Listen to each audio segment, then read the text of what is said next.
Durante este curso, los profesores del Departamento de Historia Medieval de la UNED nos han propuesto acercarnos a esta etapa de la historia a través de los sentimientos. Uno de los sentimientos más fuertes es el que nos produce la pérdida de un ser querido. Por eso hoy vamos a hablar sobre cómo se lloraba la muerte en el Islam medieval. Y para ello contamos con la ayuda de Ana Echevarría Arzuaga, que es profesora en este departamento y ha participado en un estudio muy reciente sobre los rituales funerarios islámicos entre los mudéjares y moriscos en la Castilla medieval.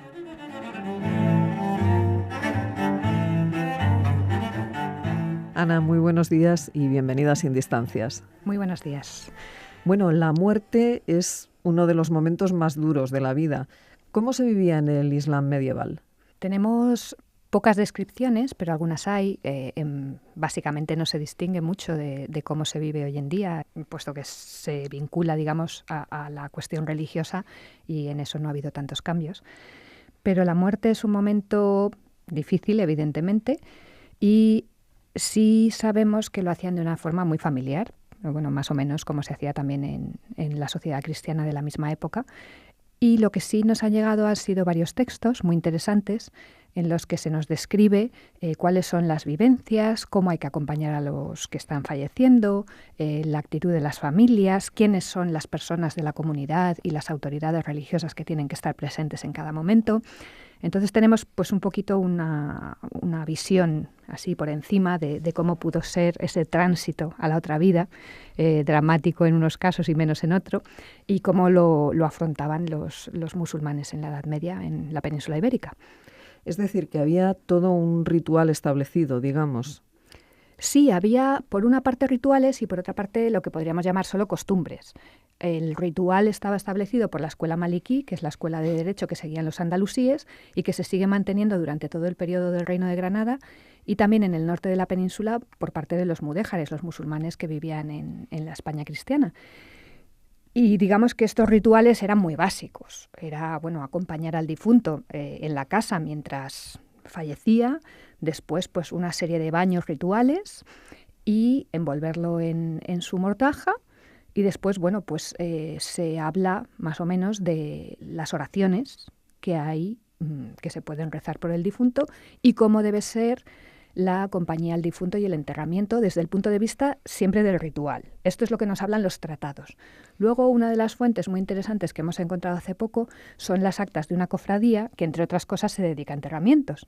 Y entonces ahí ya tenemos una visión mucho más, digamos, práctica y participativa de lo que serían pues los distintos actos que acompañan a un buen musulmán a la tumba. Y ahí ya sí vemos pues la cercanía de las familias, en cómo participaba cada uno, cómo los miembros de la cofradía se juntaban y llevaban la pala y el féretro y bueno, pues todas las distintas cosas que realmente, como costumbre, hacían. ¿Había mucha diferencia entre el papel de la mujer y el del hombre en todos estos rituales y todas estas costumbres que acompañaban a los enterramientos? Hay la misma diferencia que en otros muchos ámbitos de la religión islámica. La mujer siempre tiene una religiosidad mucho más recogida. Por las mismas limitaciones que le imponen pues, sus características físicas, la menstruación o el parto, todo lo demás, todo esto crea un estado de impureza en la mujer que tiene que resolver a base de baños rituales y otra serie de cosas, pero que claro, hay muchos momentos en los que ella no está capacitada para participar en los rituales musulmanes, sea la muerte o sea otra cosa. Entonces, ya de por sí, digamos, siempre tiende más a practicar la religión en su casa.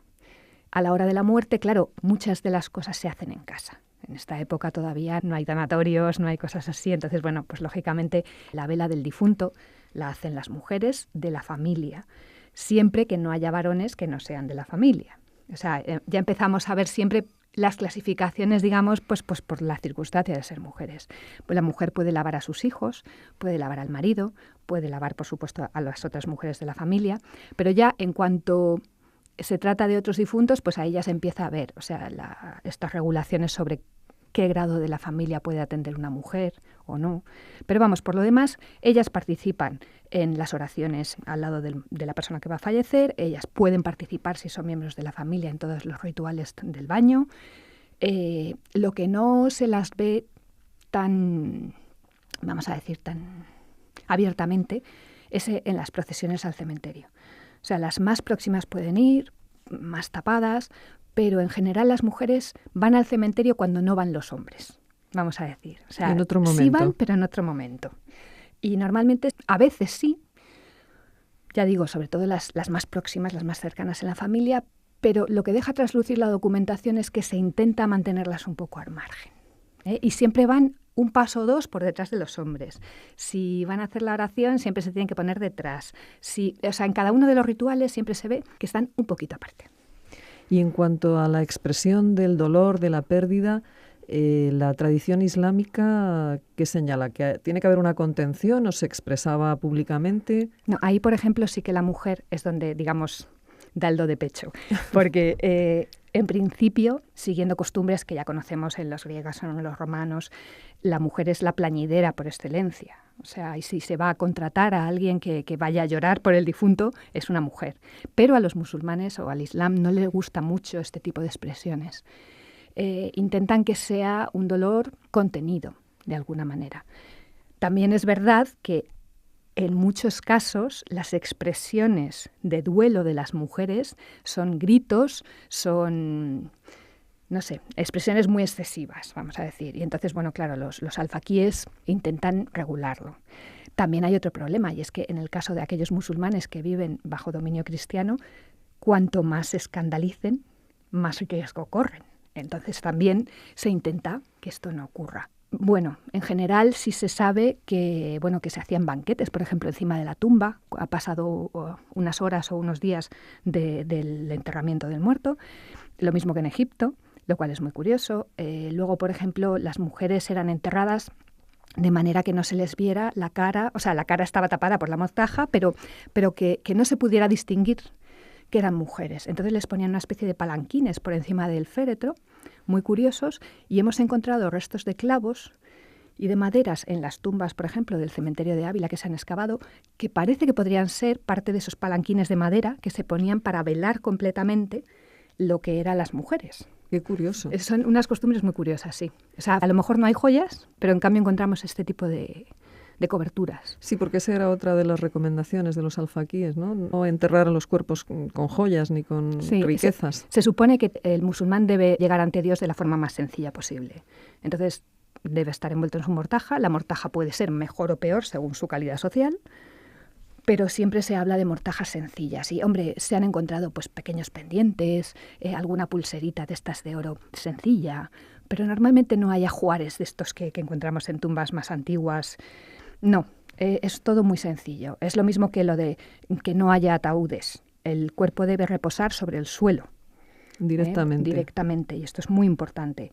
Y entonces pues encontramos cosas tan curiosas como que si se tiene que reaprovechar la sepultura, que a veces se hace, sobre todo en tiempos de plagas y cosas así, que claro, no hay más remedio que enterrar a mucha gente a la vez, lo que se hace es poner una capa de tierra entre el muerto que está debajo, el más antiguo, y el que se va a enterrar después. Se pone una capa de tierra bastante nutridita para que vuelva a reposar sobre tierra. Y esto es muy importante también. Bueno, y por ejemplo, en cuanto a la duración del luto, ¿qué es lo que estaba estipulado? Pues había distintos plazos. Las mujeres debían guardar por el marido una serie de días de luto. Normalmente una cuarentena suelen ser entre 1 mes y 40 días, también según costumbres y según lugares, pero sin salir de casa, haciendo oraciones por el difunto, y luego ya una vez que, digamos, se pasa el tiempo, ya se pueden incorporar a la vida social. Eso no quiere decir que no reciban familiares en su casa o que no, pero sí se respeta un tiempo de luto. Y muy curioso también ver que cuando las cofradías se reúnen para comer o para celebrar bodas de otra gente o para cualquier acto social, se dice específicamente que hay que respetar a aquellos que guardan el luto por el padre o por la madre o por el hermano o por la hermana. O sea, hay una serie de gente que no se piensa que va a asistir a los actos sociales, o sea, que lo tienen muy claro. Ya se contaba con ello. Sí, se contaba. Bueno, antes has hablado de uno de tus últimos trabajos, una de las últimas investigaciones en la que has estado trabajando, referente a los ritos funerarios de los mudéjares en Castilla, que parece ser que se mantenían bastante fieles y mantenían bastante bien la tradición con respecto a los que celebraban los musulmanes que vivían en territorio islámico dentro de la península ibérica. ¿Cómo habéis llegado a todas estas conclusiones? Pues tenemos un equipo de investigación que lleva ya bastantes años funcionando, con gente de la Universidad de Valladolid, de Salamanca, un arqueólogo del Museo de Ávila, en fin, otro grupo de colaboradores.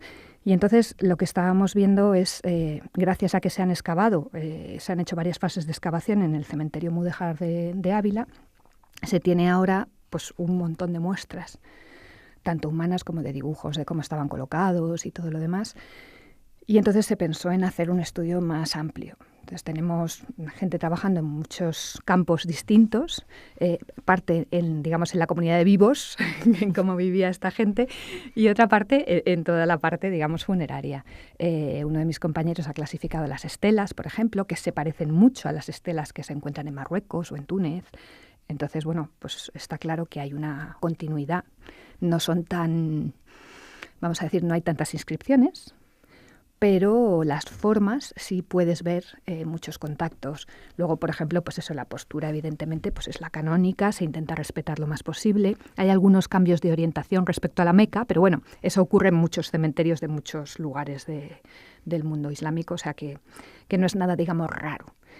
Y luego, lo que sí, las fuentes escritas son las que más noticias nos dan. Está el Breviario Suní de Isa Yabir del siglo XV, y hay otras fuentes más antiguas que dan otras pinceladas, y estas son las que más nos indican qué cosas habría más representativas, vamos a decir, de estos musulmanes, que ya han cambiado un poquito. Lo que pasa es que ahí es muy difícil decir si han cambiado por el paso del tiempo, por prácticas locales, por influencia de usos cristianos, por variaciones en la norma. O sea, es muy difícil decir que eso no es musulmán, vamos a decir. Muchas veces se dice de los mudéjares que ya son musulmanes deteriorados, vamos a decir, que no respetan las costumbres. Tampoco es eso. O sea, ahora mismo hay prácticas en Marruecos que no son iguales que en Egipto. Claro. Y aquí podemos ver pues lo mismo, que hay cosas que se hacían en Castilla que a lo mejor no se hacían, pues qué te voy a decir, en Argel. Pero eso no indica que sean malos musulmanes, simplemente que son distintas. La importancia de estas fuentes escritas en las que estáis trabajando, me imagino que vienen a ayudar, por contraste, si solamente antes había fuentes cristianas, digamos, ¿no? Sí, durante mucho tiempo se ha intentado estudiar a las comunidades mudéjares desde las fuentes cristianas, que dan muchísimos datos, pero claro, son sesgadas. Lógicamente, pues dan más datos administrativos o de pleitos con los cristianos o de cuestiones de limitaciones. Pero claro, el problema es encontrar fuentes que ellos mismos hayan escrito. Y lo que estamos haciendo, bueno, hay mucha gente que lleva mucho tiempo estudiando fuentes escritas por ellos, pero es intentar aproximar las dos, digamos, y la arqueología, para un poco dar una visión más global. Y entonces, bueno, yo creo que con este proyecto pues está funcionando. Las fuentes que tenemos no es que fueran ignoradas, simplemente no se habían utilizado en este contexto. Eran fuentes que se conocían, algunas, otras no. Por ejemplo, estas actas de la cofradía las descubrió Gallangos en el 19, quedaron arrumbadas en la Real Academia de la Historia y arrumbadas quedaron hasta ahora. Entonces, bueno, pues ahí es un poquito de todo. Un poquito de suerte y un poquito de reutilizar lo que ya hay. Bueno, y mucho de trabajo. Eso sí. Ana Echevarría Arzuaga, profesora de Historia Medieval en la UNED, muchísimas gracias por acompañarnos esta mañana en Sin Distancias, llorando la muerte en el Islam medieval. Muchas gracias a vosotros.